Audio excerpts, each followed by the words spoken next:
Viernes, 17 de enero de 2025. Materia civil. Tesis jurisprudenciales y aisladas. 1 de 2. Registro digital, 202-9807. Tipo, jurisprudencia. Falsedad de firma. Debe desahogarse la prueba pericial en grafoscopía para resolver la objeción formulada, incluso cuando la persona juzgadora advierta, a simple vista, una notoria diferencia entre la dubitada y la indubitada.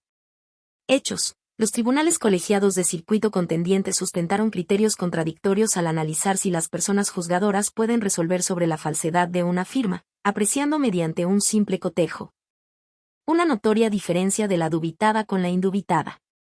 Mientras que uno sostuvo que ante las notorias diferencias entre dichas firmas es innecesaria la opinión técnica y especializada de un experto para arribar al convencimiento de que la cuestionada es falsa. Los otros concluyeron que a pesar de las notorias diferencias es necesario el desahogo de la prueba pericial que allegue elementos técnicos que permitan sostener un resultado certero y verídico.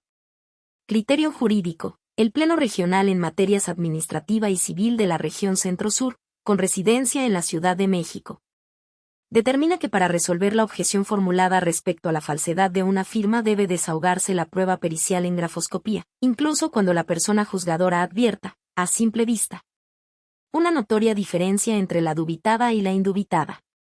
Justificación. Al resolver las contradicciones de tesis 166/2004 PS y 46/2010.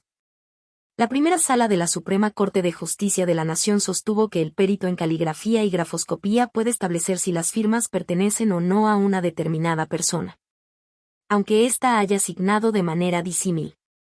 Por ende, debido a que la prueba pericial ilustra sobre la percepción de los hechos, por más evidentes que pudieran ser, la persona juzgadora no puede determinar la falsedad de una firma apoyándose únicamente en su apreciación personal sobre las notorias diferencias mediante un simple cotejo de la dubitada con la indubitada, sino que es necesario el desahogo de la prueba pericial en grafoscopía.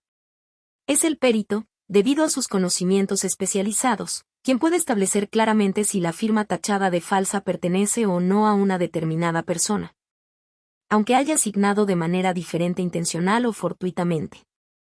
Máxime si la norma procesal aplicable expresamente mandata que la objeción deberá estar sustentada en la prueba pericial. Pleno Regional en Materias Administrativa y Civil de la Región Centro-Sur, con residencia en la Ciudad de México. 2 de 2. Registro digital, 202-9810. Tipo, jurisprudencia. Procedencia de la vía en la que se tramita un asunto de naturaleza civil. El Tribunal Colegiado de Circuito no puede analizarla oficiosamente en el amparo directo.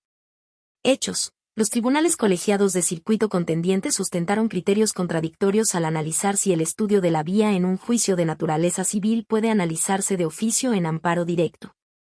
Mientras que uno consideró procedente su análisis al no haber un pronunciamiento exhaustivo respecto a la procedencia de la vía, el otro estimó que no debía emprenderse oficiosamente, debido a que dicho análisis solo corresponde al juez de primera instancia o al tribunal de apelación.